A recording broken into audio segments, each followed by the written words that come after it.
Señores pasajeros, estamos nuevamente al aire. Sigan disfrutando de este vuelo radiofónico en primera clase.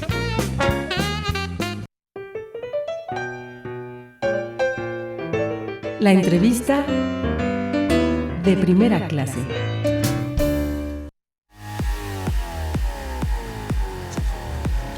Hola, regresamos con la entrevista con la maestra Claudia Hernández, que está entrevistando a nuestras invitadas. Claro que sí, aquí estamos de regreso.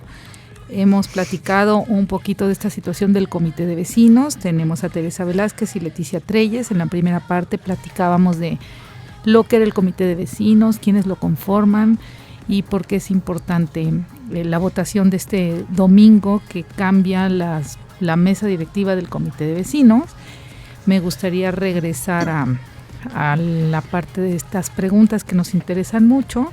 Les recuerdo que estamos en el teléfono en cabina 3088-1670 por si quieren llamar y hacer algunas preguntas para nuestras invitadas expertas del tema. Con mucho gusto las recibimos. Me gustaría saber, Leticia, ¿por qué te interesó pertenecer al comité de vecinos? Ya que entendimos en la primera parte de la entrevista que tu actividad era completamente diferente. Sí, de profesionista de la carrera de hotelería. En un espacio que yo tuve cuando dejé de dar asesorías en los hoteles y implicó que estuviera más tiempo en mi casa, empecé a observar cómo se estaba deteriorando la colonia. Y eso fue, ¿y por qué se estaba deteriorando? No nada más por las oficinas irregulares, por la construcción de edificios que no respetaban los 3 niveles, que es una ley, sino también porque tenemos una gran cantidad de predios intestados invadidos. Y muchos de esos predios son casas protegidas por el INBA o por el INEA. El INA y por el INBA. Entonces realmente al yo vivir más tiempo en mi colonia, pues fue cuando empecé con la inquietud de llamar a vecinos, porque tenemos toda la vida ahí, de que teníamos que hacer algo por la colonia. Y nos unimos un grupo como de 10 personas de diferentes partes de la colonia, y a los 7 meses surgió la convocatoria para los comités vecinales. Okay. Entonces sí le entramos. Bien. Esa fue la causa. Teresa, ¿cuál es la relación del comité de vecinos con los vecinos? Bueno, yo puedo hablar de manera concreta sobre el comité vecinal de San Miguel Chapultepec, varios de la colonia que he conocido. Alguna vez viví también en Tepepan y conocí algún otro. Mi relación en concreto con el actual comité ha sido muy favorable, muy benéfico. Hemos logrado muchísimas cosas y como les había dicho, yo creo que un comité tiene esta función de permitirnos participar de manera directa en ingerir en las decisiones que se toman en las instancias gubernamentales sobre el entorno y cómo nos afecta o cómo nos beneficia. Entonces, en ese sentido, pues mi relación ha sido bastante buena, lo recomiendo ampliamente y creo que es importante en el momento de votar por un comité vecinal asegurarse que las gentes que nos van a representar tengan un compromiso y sobre todo que sean honestas, porque va a funcionar como un observatorio de lo que están haciendo las instancias gubernamentales y las gentes que se acercan a ellos generalmente con fines lucrativos que no siempre benefician a los ciudadanos. Perfecto. Ok. ¿Y qué experiencias tienes con los comités vecinales que hayan logrado, que han logrado después de esta temporada que llevan?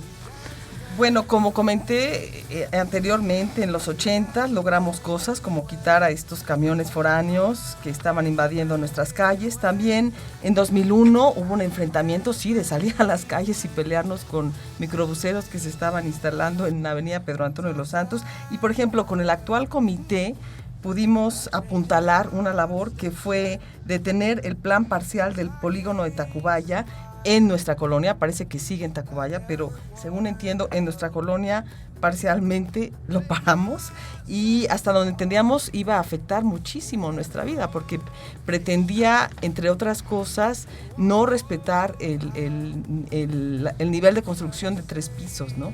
Entonces nos planteaban cosas que nos iban a afectar seriamente y logramos pararnos. También tenemos otras luchas cotidianas. Por ejemplo, la colonia no sería lo que es la San Miguel Chapultepec, sería ya Polanco o la Condesa, si no mantuviéramos una lucha cotidiana, las 24 horas del día, una guardia permanente por evitar el ruido, por ejemplo. Nos hemos visto muy afectados por vecinos escandalosos que llegan y pretenden que pueden hacer lo mismo que colonias aledañas, repito, como la Condesa, donde en la noche prácticamente muchas gentes no pueden dormir, por parte de comercios y de empresas que llegan, ponen las bocinas a todo volumen. Entonces, junto con el comité, hemos emprendido esa lucha de que en la colonia San Miguel Chapultepec los habitantes defendemos nuestra salud y evitamos el ruido cuando nos afecta de esa manera, ¿no? Y bueno, hasta donde entiendo, Leticia les podrá dar más información que yo. Hemos parado, por ejemplo, el uso irregular que se hace a veces de edificios o casas habitacionales para hacer las oficinas. Creo que tenemos, o que tiene el comité, porque lo ha hecho casi solas, han trabajado en esto. Creo que tienen más de 60 denuncias abiertas que siguen en litigio por este tipo de irregularidades. Entonces, en realidad el comité ha hecho muchísimo, y lo que hemos hecho los vecinos es apuntalar su labor.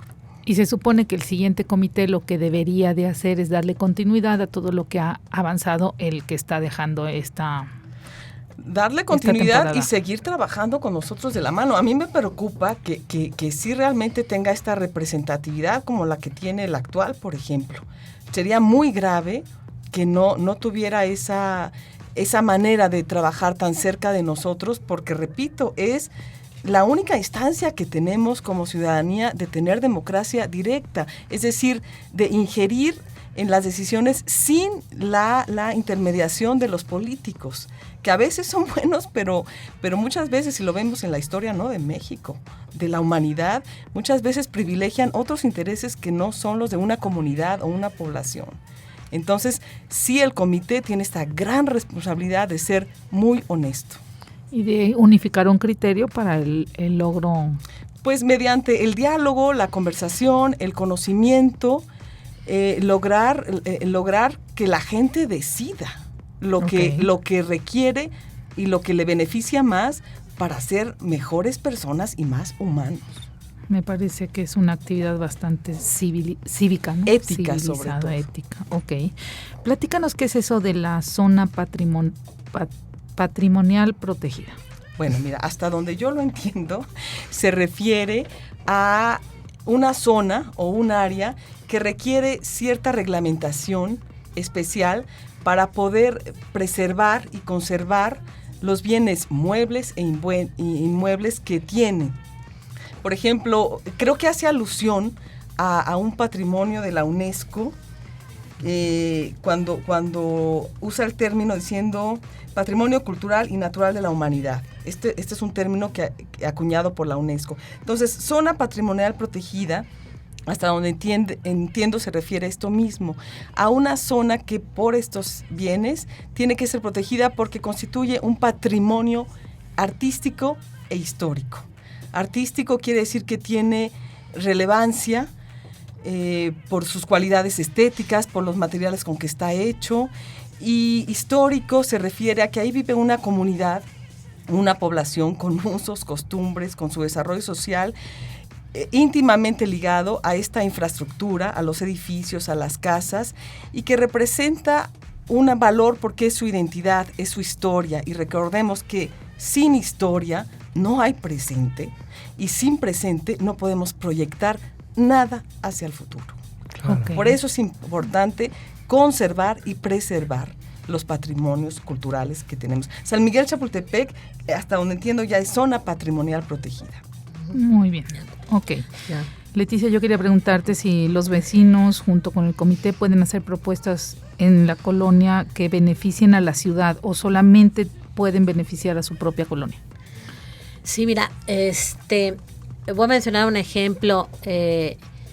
Todos los comités tenemos un porcentaje del presupuesto de las delegaciones que nos dan para que sea utilizado en la colonia en un beneficio de la comunidad. Nosotros pusimos en nuestra colonia el primer año un módulo de seguridad en lo que es sobre el circuito interior, que no nada más protege esa parte de la colonia, sino protege a todos los que transitan en la lateral del circuito interior, que es cruce de norte a sur. La otra, el segundo año arreglamos una banqueta con ese mismo presupuesto que está sobre una avenida, y en esa avenida transita, en esa banqueta, como hay bancos y otro tipo de comercios, esa banqueta la transita no nada más gente de nuestra colonia, sino gente que va a esa zona a cualquier tipo de servicio que quiera buscar, ¿no? Entonces, aparte de eso, sí hay propuestas. Nosotros, Tere menciona de lo que es la colonia de patrimonio. Ahorita las propuestas, vamos a inclinarnos un poquito al tema que normalmente han trabajado ustedes, el turismo, ¿no? No nada más, San Miguel Chapultepec tiene, junto con Tacubaya, tiene la historia desde los aztecas. O sea, las aguas que tenía San Miguel Chapultepec eran las que se utilizaban para alimentar las residencias en el Zócalo, en la época de los aztecas. Entonces tiene muchísima historia, pero no nada más San Miguel Chapultepec, hay muchas colonias, porque México es muy antiguo, hay muchas colonias que pueden proporcionar monumentos, casas, costumbres de esa colonia, de la historia de México, para incentivar el turismo. Ok, pues me parece eso interesante, y que sí es importante no solo saberlo, sino preservarlo, como comentaban, ¿no? Sí, en mi caso, a raíz de que yo me metí en esto, ahora sé en dónde vivo. Ok. ¿Y tenías toda tu vida viviendo ahí? Ah, sí, sí. Antes pues yo veía las casas, y ahora pues nos peleamos a muerte con que no nos destruyan esas casas, ¿no? Claro, ok.